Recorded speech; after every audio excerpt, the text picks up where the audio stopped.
ಕೊನೆಗೂ 2026ರಲ್ಲಿ ಭಾರತೀಯ ಸೇನೆಯಲ್ಲಿ ಅಗ್ನಿವೀರ್ ರ್ಯಾಲಿ 13 ಫೆಬ್ರವರಿ 2026ರಿಂದ 1 ಏಪ್ರಿಲ್ 2026 ತನಕ ಅವಕಾಶ ಕೊಟ್ಟಿದ್ದಾರೆ ಆನ್ಲೈನ್ ಮೂಲಕವಾಗಿ ರಿಜಿಸ್ಟರ್ ಮಾಡ್ಕೊಳ್ಳೋದಕ್ಕೆ. ಈ ಒಂದು ಭಾರತೀಯ ಸೇನೆಯಲ್ಲಿ 30,000ದಿಂದ 35,000 ತನಕ ಈ ಒಂದು ಹುದ್ದೆಯನ್ನ ಕರೀತಿದ್ದಾರೆ. ಅಂದ್ರೆ ಅಲ್ಲಿ ತನಕ ಈ ಒಂದು ಭಾರತೀಯ ಸೇನೆ ಕನಸನ್ನ ನಿರ್ಗೊಂಡು ಕೊಟ್ಟಿದೆ. ಅಂದ್ರೆ ಈ ಒಂದು ವರ್ಷದಲ್ಲಿ ಇಷ್ಟು ಹುಡುಗರನ್ನ ಆಯ್ಕೆ ಮಾಡ್ಕೋಬೇಕಂತ ಹೇಳಿ. ನೋಡಿ, ಇಲ್ಲಿ ಅಗ್ನಿವೀರ ಅಂದ್ಮೇಲೆ ಅಗ್ನಿವೀರ ಒಂದೇ ಇರೋದಿಲ್ಲ, ಈ ಒಂದು ಅಗ್ನಿವೀರದಲ್ಲೇನೆ ಕಾಣಿಸ್ತಾ ಇರಬಹುದು. ಇಲ್ಲಿ Agniveer general duty, Agniveer technical, ಅದೇ ರೀತಿಯಾಗಿ Agniveer clerk, store keeper, technical, Agniveer tradesman, all armours ಖಾಲಿ ಇರುವಂತ ಪೋಸ್ಟ್ ಆಗಿರತ್ತೆ. 8ನೇ ಪಾಸ್ ಆದವರಿಗೆ, 10ನೇ ಪಾಸ್ ಆದವರಿಗೆ, ಸೆಕೆಂಡ್ PUC ಪಾಸ್ ಆದವರಿಗೆ ಕನಿಷ್ಠವಾಗಿ 45ರಿಂದ 50% ಆದವರು ಅಪ್ಲಿಕೇಶನ್ ಹಾಕಿ. ನೋಡಿ, ವರ್ಷದಲ್ಲಿ ಒಂದು ಸರಿ ಮಾತ್ರ ಕರಿತಿರ್ತಾರೆ. ಈ ಒಂದು ವರ್ಷ ಏನಾದ್ರೂ ಮಿಸ್ ಆದ್ರೆ ಮತ್ತೆ 2028ಕ್ಕೆ 2027ಕ್ಕೆ ಯಾಕೆಲ್ಲ ಅದನ್ನೇ ತಿಳಿಸ್ಕೊಡ್ತಾನೆ. 2028ಕ್ಕೆ ನೇಮಕಾತಿ ಆಗತ್ತೆ. ಮತ್ತು ಒಂದು ವರ್ಷದ ತನಕ ಗ್ಯಾಪ್, ಅಲ್ಲಿ ತನಕ ನಿಮಗೆ ವಯೋಮಿತಿ ಡೆಬಾರ್ ಆಗಿರತ್ತೆ, ಅರ್ಥ ಮಾಡ್ಕೊಳ್ಳಿ. ಮತ್ತೆ ಇದೇ ವರ್ಷದಲ್ಲಿ ನಿಮ್ಗೆ ಒಂದು ಭರ್ಜರಿ ಗುಡ್ ನ್ಯೂಸ್ ಸಿಕ್ಕಿರತ್ತೆ. ಅದೇನಪ್ಪಾ ಅಂದ್ರೆ ಪ್ರತಿ ವರ್ಷನೂ 17 ವರೆದಿಂದ 21 ವರ್ಷದ ತನಕ ಮಾತ್ರ ಇರ್ತಾ ಇತ್ತು. ಆದ್ರೆ ಆ ಒಂದು ಯುವಕರು ಹೋರಾಟ ಮಾಡಿ, ಈ ಒಂದು ಯುವಕರು ಹೋರಾಟ ಮಾಡಿ ಮತ್ತೆ ಭಾರತೀಯ ಸೇನೆಯಲ್ಲಿ ಏನ್ ಮನಸ್ಸಿಗೆ ಅನಿಸಿದೆ ಅಂತ ಒಂದು ಅರ್ಥ ಆಗಿಲ್ಲ.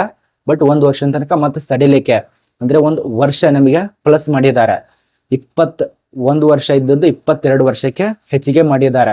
ಬಹುಶಃ ಈ ಒಂದು ವರ್ಷದಲ್ಲಿ ಮಾತ್ರ ಇರ್ಬೋದು ಅನ್ಸತ್ತೆ. 17 ವರೆದಿಂದ 22 ವರ್ಷ ನಿಮ್ಮ ಮುಂದೆ ಕಾಣಿಸ್ತಾ ಇರಬಹುದು. 17 ವರೆದಿಂದ 22 ವರ್ಷ ತನಕ ಈ ಒಂದು ನೋಟಿಸ್ ದಲ್ಲಿ, ಆಫೀಸಲ್ಲಿ ಇರುವಂತ ನೋಟಿಸ್ ದಲ್ಲಿ ತಿಳಿಸ್ಕೊಟ್ಟಿದ್ದಾರೆ. ಇದ್ರ ಬಗ್ಗೆನೇ ಚರ್ಚೆ ಮಾಡೋಣ. 2027ರಲ್ಲಿ ಯಾಕೆ ನೇಮಕಾತಿ ಇಲ್ಲ, ಮತ್ತು ಮುಂದಿನ ವರ್ಷ ಯಾಕೆ ಕರೆಯೋದಿಲ್ಲ, ಮತ್ತೆ ಈ ಒಂದು ವರ್ಷದಲ್ಲಿ ಯಾವಾಗ ರ್ಯಾಲಿ, ಯಾವಾಗ ನೇಮಕಾತಿ, ಪರೀಕ್ಷೆ, ದೈಹಿಕ ಪರೀಕ್ಷೆ ಹೆಂಗೆಲ್ಲ ನಡೆಸ್ತಾರೆ, ಯಾರಿಗೆ ಅವಕಾಶ, A to Z ಅವರಿಗೆ ಮಾಹಿತಿ ಇರತ್ತೆ. ವಿಡಿಯೋ ಕೊನೆತನಕ ನೋಡಿ. ಅರ್ಧ ನೋಡಿದ್ರೆ ಸ್ವಲ್ಪನೂ ಮಾಹಿತಿ ಅರ್ಥ ಆಗಲ್ಲ. ಕೊನೆತನಕ ನೋಡಿ. ಮತ್ತೆ ಯಾರ್ಯಾರು ಭಾರತೀಯ ಸೇನೆಗೆ ಸೇರಿಬೇಕಂತ ಇದಾರಲ್ಲ, ಸೇವೆಯನ್ನ ಸಲ್ಲಿಸ್ಬೇಕಂತ ಇದಾರಲ್ಲ, ಈ ಒಂದು ವಿಡಿಯೋ ಕೊನೆತನಕ ನೋಡಿ. ಮತ್ತೆ ಯಾರ್ಯಾರು ಫಾಲೋ ಮಾಡ್ಕೊಂಡಲ್ಲ ಫಾಲೋ ಮಾಡ್ಕೊಳ್ಳಿ. ಮತ್ತೆ ವಿಡಿಯೋ ಸ್ಟಾರ್ಟ್ ಮಾಡೋಕ್ಕಿಂತ ಮುಂಚಿತವಾಗಿ ಒಂದು ಚಿಕ್ಕ ರಿಕ್ವೆಸ್ಟ್ ಅಲ್ಲ, ಸ್ವಲ್ಪ ಸೂಚನೆ, ಏನಾದ್ರೂ ಮಾಹಿತಿ ಹೇಳ್ಬೇಕು ಅನ್ಸುತ್ತೋ ಅದ ಕಾರಣ. ನೋಡಿ, ನೀವಂತರೂ ಕಷ್ಟಪಟ್ಟು ಈ ಒಂದು ಭಾರತೀಯ ಸೇನೆಯಲ್ಲಿ ಸೇರುವಂತ ವಿದ್ಯಾರ್ಥಿ ಯಾರಪ್ಪ ಅಂದ್ರೆ, ಮೊದಲನೇದಾಗಿ ಬಡವರು ಅಥವಾ ಮಧ್ಯಮವರ್ತಿಗಳು, ಅದೇ ರೀತಿಯಾಗಿ ರೈತರ ಮಕ್ಕಳು. ಈ ಒಂದು 3 ವರ್ಗದವ್ರು ಬಿಟ್ಟು ಬೇರೆ ವರ್ಗದವರು ಅಪ್ಲಿಕೇಶನ್ ಹಾಕೋದಕ್ಕೆ ಸಾಧ್ಯನೇ ಇಲ್ಲ. ಶ್ರೀಮಂತ ಮಕ್ಕಳು ಅಪ್ಲಿಕೇಶನ್ ಹಾಕಲ್ಲ, ಶ್ರೀಮಂತ ವ್ಯಕ್ತಿಗಳು ಅಪ್ಲಿಕೇಶನ್ ಹಾಕಲ್ಲ, ಅದೇ ರೀತಿಯಾಗಿ ಇದೇನು ರಾಜಕೀಯ ಮಕ್ಕಳಿದಾರಲ್ಲ ಅವ್ರ ಅಪ್ಲಿಕೇಶನ್ ಹಾಕೋದಿಲ್ಲ, ನೌಕರಸ್ಥರು, ಸೆಂಟ್ರಲ್ ಗೌರ್ಮೆಂಟ್ ಅವ್ರಿರುವಂತ ಮಕ್ಕಳು ಅಪ್ಲಿಕೇಶನ್ ಹಾಕಲ್ಲ. ಭಾರತೀಯ ಸೇನೆಯಲ್ಲಿ ಸೇರುವಂತ ಮಕ್ಕಳು, ರೈತರ ಮಕ್ಕಳು, ಮಧ್ಯವರ್ತಿಗಳು, ಬಡವರ ಮಕ್ಕಳು, ಈ ಒಂದು 3 ಮಕ್ಕಳು ಮಾತ್ರ ಈ ಒಂದು ಭಾರತೀಯ ಸೇನೆಗೆ ಸೇರ್ತಾರೆ. ನೋಡಿ, ನಮ್ಮ ಒಂದು ಭಾರತದಲ್ಲಿ ಇಷ್ಟೊಂದು ಭ್ರಷ್ಟಾಚಾರ ಆಗ್ತಾ ಇದೆ. ಪ್ರತಿಯೊಂದು ಇಲಾಖೆಯಲ್ಲಿ ಭ್ರಷ್ಟಾಚಾರ, ದಿನನಿತ್ಯವಾಗಿ ರೇಪ್ ಆಗ್ತಾ ಇದೆ, ದಿನನಿತ್ಯವಾಗಿ ತಿನ್ನೋದೇ ಗತಿ ಇಲ್ಲ. ಪ್ರತಿಯೊಂದು ಹಣ ಕೂಡ ರಾಜಕಾರಣದವ್ರು ಲೂಟಿ ಮಾಡ್ತಿದ್ದಾರೆ. ಪ್ರತಿಯೊಂದು ಇಲಾಖೆಯಲ್ಲಿ ಲಂಚ ನಡೀತಾ ಇದೆ. ನಮ್ಮ ಒಂದು ಭಾರತದ ಒಳಗಡೆ ಇದೆ. ನಮ್ಮ ಒಂದು ಭಾರತದ ಒಳಗಡೆ ಈ ರೀತಿಯಾಗಿ ಹದಗೆಟ್ಟಿರುವಂತ ಭಾರತದಲ್ಲಿ ನೀವು ಯಾವ ರೀತಿಯಾಗಿ ಸೇನೆಗೆ ಸೇರ್ತಾರ ಕಮೆಂಟ್ ಮಾಡಿ. ನಾನು ಯಾವುದೇ ರೀತಿಯಾಗಿ ದೇಶ ವಿರೋಧಕ್ಕಾಗಿ ಮಾತಾಡ್ತಾ ಇಲ್ಲ. ಭಾರತದ ಒಳಗಡೆನೆ ಇಷ್ಟೊಂದು ಲಂಚ ತುಂಬಿದೆ, ಅರ್ಥ ಮಾಡ್ಕೊಳ್ಳಿ. ಅಲ್ಲಿ ಹೋಗಿ ಇಂಥ ಒಂದು ಹದಗೆಟ್ಟ ಜನರಿಗೋಸ್ಕರ, ಲಂಚದ ಜನರಿಗೋಸ್ಕರ, ಈ ಒಂದು ಕೆಟ್ಟ ರಾಜಕೀಯದವ್ರಿಗೋಸ್ಕರ ನಿಮ್ಮೊಂದು ಜೀವ ಯಾಕೆ ಕಳ್ಕೊಳ್ತೀರಾ ಕಮೆಂಟ್ ಮಾಡಿ. ತುಂಬಾ ಜನ ಅನ್ಬಹುದು ನಾನು ಭಾರತೀಯಗೆ ಸೇರ್ತೇನೆ ಅಂತ ಹೇಳಿ. ನಾನು ಕೂಡ ಭಾರತ ವ್ಯಕ್ತಿ, ನಾನು ಕೂಡ ಭಾರತೀಯ ಪ್ರಜೆ, ನಾನು ಕೂಡ ಭಾರತೀಯ ಸೇನೆ ಮೊದಲ 2 ವರ್ಷದ ತನಕ ಪ್ರಯತ್ನ ಮಾಡಿದ್ದೇನೆ ಸೇನೆಗೆ ಸೇರ್ಬೇಕಂತ ಹೇಳಿ. ಏಜ್ ಡಿಬಾರ್ ಆಯ್ತು, 2 ವರ್ಷ ಅಪ್ಲಿಕೇಶನ್ ಕರೆದಾರ. ನಾನು ಕೂಡ ಹಾಕಿದ್ದೆ. ಒಂದು ಬೆಳಗಾವಿ ರ್ಯಾಲಿ ಬಂದಿತ್ತು, ಅವಾಗ ಹೋಗಿದ್ದೆ ನಾನು 2019-20 ಅವಾಗ ಹೋಗಿದ್ದೆ. ನಾನು ಹೋಗಿ ಬಂದಿದ್ದೆ ಬೆಳಗಾವಿ ರ್ಯಾಲಿ. ಅದ ನಂತರ ರನ್ನಿಂಗ್ ದಲ್ಲಿ ಹೋಯ್ತು, ಮತ್ತೇನು ವರ್ಷ ಕರೆಯಲಿಲ್ಲ. ಅದಾಯ್ತು, ನಾನು ಕೂಡ ಭಾರತೀಯ ಸೇನೆ ಸೇರ್ಬೇಕಂತ ಹೇಳಿ ಕನಸಿರುವಂತದನು. ಆದ್ರೆ ಭಾರತದಲ್ಲಿ ಇಂಥ ಒಂದು ಹದಗೆಟ್ಟು ಜನ ಇದ್ದಾರೆ. ಪಾಪ ಹೆಣ್ಮಕ್ಳನ್ನ ಹೊರಗಡೆ ಬಿಡೋದಕ್ಕೆ ಆಗ್ತಾ ಇಲ್ಲ. ಒಳಗಡೆ ಇರುವಂತ ರಾಕ್ಷಸರನ್ನ ಸಾಯಿಸ್ಬೇಕಾಗಿದೆ. ಇದ್ರ ಕಡೆ ಸ್ವಲ್ಪ ಗಮನ ಕೊಡಿ. ನೋಡಿ, ನಾನು ಇಷ್ಟು ಹೇಳಿದ್ದೇನೆ, ನೀವು ಅಪ್ಲಿಕೇಶನ್ ಹಾಕಿ ಬಿಡಲ್ಲ ಅಂತಲ್ಲ. ಭಾರತೀಯ ಸೇನೆ, ಭಾರತ ನಮ್ದು, ಅಪ್ಲಿಕೇಶನ್ ಹಾಕಿ ಇಲ್ಲ ಅಂತಲ್ಲ. ಆದ್ರೆ ಭಾರತದಲ್ಲೇನೆ ಇಷ್ಟೊಂದು ಕೆಟ್ಟ ರಾಜಕೀಯದವರು, ಕೆಟ್ಟು ಭ್ರಷ್ಟ ಅಧಿಕಾರಿಗಳು ತುಂಬಿದಾರಲ್ಲ, ಇವ್ರನ್ನ ಏನ್ ಮಾಡಬೇಕು ಕಮೆಂಟ್ ಮಾಡಿ. ಅರ್ಥ ಆಗಿದೆ ಅಂತ ಅನ್ಕೋತೀವಿ. ಕೆಲವರಿಗೆ ಅರ್ಥ ಆಗಿರತ್ತೆ, ಕೆಲವರಿಗೆ ಇದು ಆಗಿರತ್ತೆ. ನೋಡಿ ನಿಮ್ಮ ಮನಸ್ಸಿಗೆ ಕಮೆಂಟ್ ಮಾಡಿ. ನಾನು ಇಷ್ಟು ಹೇಳಿದ್ದೇನೆ. ನಾನು ಯಾವುದೇ ರೀತಿಯಾಗಿ ಅದ್ರ ಬಗ್ಗೆ ಈ ವಿರೋಧ ಆ ವಿರೋಧ ಹೇಳಿಲ್ಲ. ನಾನು ನಮ್ಮ ಭಾರತದಲ್ಲಿ ನಡೀತಿರುವಂತ ಪರಿಸ್ಥಿತಿ ಬಗ್ಗೆ ಹೇಳಿದ್ದೇನೆ. ಒಳಗಡೆ ಎಷ್ಟು ಕೆಟ್ಟ ಜನ ತುಂಬಿದ್ದಾರೆ, ಕೆಟ್ಟ ರಾಜಕಾರಣಿಗಳು ತುಂಬಿದ್ದಾರೆ. ಹಾಳು ಮಾಡ್ತಾ ಇರೋದು ದೇಶ ಈ ಒಂದು ರಾಜಕಾರಣ. ಮೊದಲ ರಾಜಕಾರಣವನ್ನು ಮುಗಿಸ್ಬೇಕು, ಅದ ನಂತರ ದೇಶ ಕಾಯ್ಕೋದ್ರೆ ತುಂಬಾ ಒಳ್ಳೇದದು. ನಮ್ಮ ಒಂದು ದೇಶ ನಮಗೆ ಹೆಮ್ಮೆ. ನೋಡಿ ಅರ್ಥ ಮಾಡ್ಕೊಳ್ಳಿ, ನಮ್ಮೊಂದು ಭಾರತ ದೇಶ ಹಾಳು ಮಾಡ್ತಾ ಇರುವಂತ ರಾಜಕಾರಣಿಗಳೇ ಜಾಸ್ತಿ ಜನ. ರಾಜಕಾರಣದವರು ಧರ್ಮದಲ್ಲಿ ಬೆಂಕಿ ಹಚ್ಚುವಂತ ಈ ಒಂದು ನೀಚ ರಾಜಕಾರಣಿಗಳು. ಈಗ ನಿಮ್ಮ ಮನಸ್ಸಿಗೆ ಕಮೆಂಟ್ ಮಾಡಿ. ನಾನು ಯಾವುದೇ ರೀತಿಯಾಗಿ ಅದಕ್ಕೆ ಸಂಬಂಧಪಟ್ಟಂತೆ ಬೈತಾ ಇಲ್ಲ, ವಿರೋಧ ಮಾಡ್ತಾ ಇಲ್ಲ, ವ್ಯಕ್ತಪಡಿಸ್ತಾ ಇಲ್ಲ. ಕೆಲವು ಜನ ಇದಕ್ಕೂ ಕೂಡ ಕೆಲವು ಜನ ಕಮೆಂಟ್ ಮಾಡುವಂತ ಜನ ಇದ್ದಾರೆ. ನೋಡಿ ಅರ್ಥ ಆಗಿದೆ ಅಂತ ಅನ್ಕೋತೀವಿ. ಬಡವ್ರ ಮಕ್ಳು ಇರ್ತಾರ, ರೈತರ ಮಕ್ಳು ಇರ್ತಾರ, ನಿಮ್ಗೋಸ್ಕರ ತಂದೆ ತಾಯಿಗಳು ಕಾಯ್ತಾ ಇರ್ತಾರೆ. ಹಂಗೆ ಹಿಂಗೆ ಮಾಡ್ತಾನೆ ಅಂತೇಳಿ ಇದ್ರ ಸಲುವಾಗಿ ಹೇಳಿದೆ.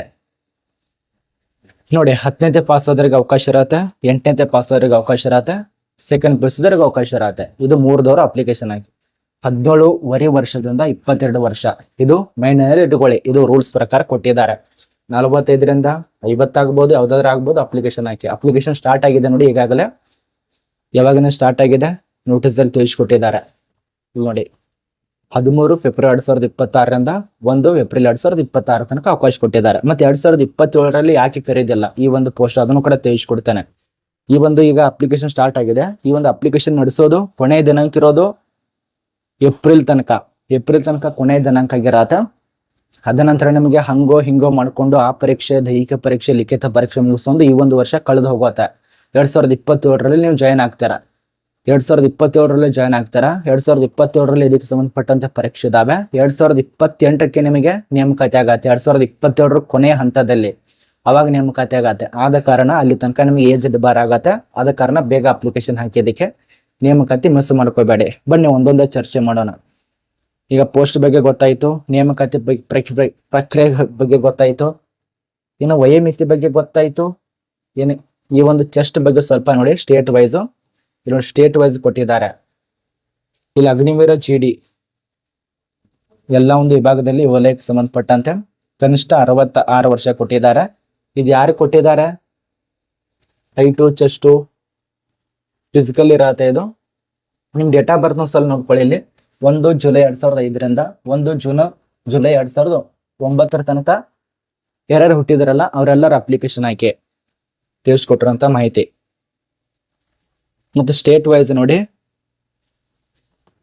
ಹೈಟ್ ಕೊಟ್ಟಿದ್ದಾರೆ, ವೇಟ್ ಕೊಟ್ಟಿದ್ದಾರೆ. 166 ಸೆಂಟಿಮೀಟರು. ತದನಂತರ ಅಗ್ನಿವೀರ ಟೆಕ್ನಿಕಲ್ಗೆ 165 centimetre. Store keeper technical tradesman ಹುದ್ದೆಗೆ 162 ಸೆಂಟಿಮೀಟರು. ಇದು ಸುತ್ತಳತೆ 77, ಸಾಮಾನ್ಯವಾಗಿ ವಿಸ್ತರಿಸಿದಾಗ 5 ಸೆಂಟಿಮೀಟರು. ಇದು ನಿಮಗೆ ಸಾಮಾನ್ಯ ಕೊಟ್ಟಿದ್ದಾರೆ. ಇದೆಲ್ಲ ರೂಲ್ಸ್ ವೈಸು. ಇಲ್ಲಿ ನೋಡಿ ಹೈಟ್ ಎಷ್ಟು ಕೊಟ್ಟಿದ್ದಾರೆ ಆಲ್ ಇಂಡಿಯಾದಲ್ಲಿ. ಹೈಟ್ ನೋಡಿ 55ರಿಂದ ಸ್ಟಾರ್ಟ್ ಆಗತ್ತೆ. ನಮ್ಮ ಒಂದು ಭಾರತದ ಅಭ್ಯರ್ಥಿಗಳಿಗೆ ಅಂದ್ರೆ ನಮ್ಮ ಕರ್ನಾಟಕದವ್ರು ಆಗ್ಬೋದು 170 ಸೆಂಟಿಮೀಟರ್ ಇರಬೇಕು. 170 ಸೆಂಟಿಮೀಟರ್ ಹೈಟ್ ಇರಬೇಕು ಪುರುಷರದು. ಮಹಿಳೆಯರು ಕೂಡ ಅದೇ ರೀತಿಯಾಗಿ. ಮಹಿಳೆಯರು ಇದ್ರೆ ಅಪ್ಲಿಕೇಶನ್ ಹಾಕಿ, ಇಲ್ಲ ಅಂದ್ರೆ ಬೇಡ. ಕರೀತಾ ಇರ್ತಾರೆ. ಬಟ್ ಇದರಲ್ಲಿ ನಾನು ನಿಮಗೆ ತಿಳಿಸ್ಕೊಡುವಂತ ಮಾಹಿತಿ ಪ್ರಕಾರ ಮಹಿಳೆ ಅಂತ ಯಾವುದೇ ರೀತಿ ಕಾಣಿಸ್ತಾ ಇಲ್ಲ.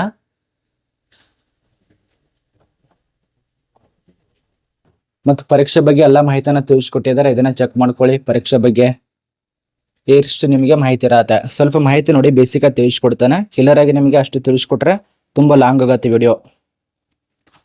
ಅರ್ಧ ನಿಮ್ಗೆ ಗೋಳ್ ಪುರಾಣ ತಿಳಿಸ್ಕೊಟ್ಟೆ ಅನ್ಸತ್ತೆ. ಪ್ರತಿ ತಿಂಗಳು 30,000ದಿಂದ 40,000 ತನಕ ಸ್ಯಾಲ್ರಿ ಇರತ್ತೆ. 4 ವರ್ಷದ ತನಕ ಮಾತ್ರ ಇರತ್ತೆ. ಅವ್ರು ತಿಳಿಸ್ಕೊಟ್ಟಿದ್ದಾರೆ. ಆಯ್ಕೆ ಪ್ರಕ್ರಿಯೆಯಲ್ಲಿ ಸುಮಾರು 2-3 ಮೂಲಕ ಆಯ್ಕೆ ಮಾಡ್ತಾರೆ. ಒಂದು ಲಿಖಿತ ಪರೀಕ್ಷೆ, ಮೊದಲು ಲಿಖಿತ ಪರೀಕ್ಷೆ, ಅದಾಂತರ ದೈಹಿಕ ಪರೀಕ್ಷೆ, ಸಂದರ್ಶನ, ಡಾಕ್ಯುಮೆಂಟ್ಸು, ಅದ ನಂತರ ನಿಮ್ಗೆ ದೈಹಿಕ ಪರೀಕ್ಷೆ, ವೈದ್ಯಕೀಯ ಪರೀಕ್ಷೆ ಇದೆಲ್ಲ ನಡೆಸ್ತಾರೆ. ಮತ್ತು ಅರ್ಧ ಶುಲ್ಕ ಕೂಡ ಇಟ್ಟಿದ್ದಾರೆ. ಎಲ್ಲ ವರ್ಗದವರು OBC ST ಈ ಎಲ್ಲ ವರ್ಗಕ್ಕೆ ಸಂಬಂಧಪಟ್ಟಂತೆ 250 ರೂಪಾಯಿ ತನಕ ಪಾವತಿ ಮಾಡಬೇಕು ಆನ್ಲೈನ್ ನಲ್ಲಿ. ಅಪ್ಲಿಕೇಶನ್ ಹಾಕೋದು 13/2/2026 ಸ್ಟಾರ್ಟ್ ಆಗಿದೆ. ದಿನಾಂಕ 1/4/2026 ಕೊನೆಯ ದಿನಾಂಕ. ಆನ್ಲೈನ್ ನಲ್ಲಿ ಪರೀಕ್ಷೆ ಇರೋದು 1/6/2026 ನಡೆಸ್ತಾರೆ. ಅದು ತಾತ್ಕಾಲಿಕವಾಗಿರತ್ತೆ. ಅದು ಇದು ಇರೋದಲ್ಲ, 100% ಪ್ರೂಫ್ ಸಮೇತ ಇರೋದಲ್ಲ. ಅಲ್ಲಿದಂತರ 15/6/2026 ತನಕ ನಡೆಸ್ತಾರ ಅಂತ ತಿಳಿಸ್ಕೊಟ್ಟಿದ್ದಾರೆ ತಾತ್ಕಾಲಿಕವಾಗಿ. ಆಯ್ಕೆ ಪ್ರಕ್ರಿಯೆದಲ್ಲೇ ನಿಮಗೆ ಆಗಲೇ ತಿಳಿಸ್ಕೊಟ್ಟೇನ ಅಲ್ಲೆಲ್ಲ ನಡೆಸ್ತಾರೆ. ಮತ್ತು ರನ್ನಿಂಗ್ ದಲ್ಲಿ 1.6 ಕಿಲೋಮೀಟರ್ ರನ್ನಿಂಗ್ ಇರತ್ತೆ. 7 ನಿಮಿಷ 45 ಸೆಕೆಂಡ್ ಕೊಟ್ಟಿರ್ತಾರೆ. ಗ್ರೂಪ್ ಬಿ ದಲ್ಲಿ 7 ನಿಮಿಷ 46 ಸೆಕೆಂಡ್ ಕೊಟ್ಟಿರ್ತಾರೆ. ಗ್ರೂಪ್ ಸಿ ದಲ್ಲಿ 8 ನಿಮಿಷ 30 ಸೆಕೆಂಡ್ ಕೊಟ್ಟಿರ್ತಾರೆ. ಮೂರು ಕೂಡ ಒಳ್ಳೆಯದು, ನೋಡ್ಕೊಳ್ಳಿ. ಲಾಂಗ್ ಜಂಪ್ 10 ಅಡಿ ಇರತ್ತೆ, ಎತ್ತರ ಜಿಗಿತ 3 ಅಡಿ ಇರತ್ತೆ. ವೈದ್ಯಕೀಯ ಪರೀಕ್ಷೆಯಲ್ಲಿ ಕಣ್ಣು, ಮೂಗು, ಬಾಯಿ, ಗುಪ್ತಾಂಕಡ ಎಲ್ಲ ಚೆಕ್ ಮಾಡ್ತಾರೆ. ಇದು ರೂಲ್ಸ್ ಪ್ರಕಾರ. ನೋಡಿ, ಇದ್ರ ಬಗ್ಗೆ ಅರ್ಥ ಆಗಿದೆ ಅಂತ ಅನ್ಕೋತೀವಿ. ನೋಟಿಸ್ ನಿಮಗೆ ನಮ್ಮ ಟೆಲಿಗ್ರಾಮ್ ಕೊಟ್ಟಿದ್ದೇನೆ, ಚೆಕ್ ಮಾಡ್ಕೊಳ್ಳಿ. ಸುಮಾರು 75 ಪೇಜ್ ನೋಟಿಸ್ ಆಗಿರತ್ತೆ. ಇದು ಯಾವುದೇ ರೀತಿಯ ಗೊಳ್ಳಲ್ಲ, ಆಫೀಸಲ್ಲಿ ಇರುವಂತ ಮಾಹಿತಿ. ಇದು 4 ವರ್ಷ ಇರತ್ತೆ. ಅಗ್ನಿವೀರು 1ನೇ ವರ್ಷ, 2ನೇ ವರ್ಷ, 3, 4 ವರ್ಷ ಈ ರೀತಿಯಾಗಿ. ಏನೇ ಡೌಟ್ ಇದ್ರು ಕಮೆಂಟ್ ಮಾಡಿ.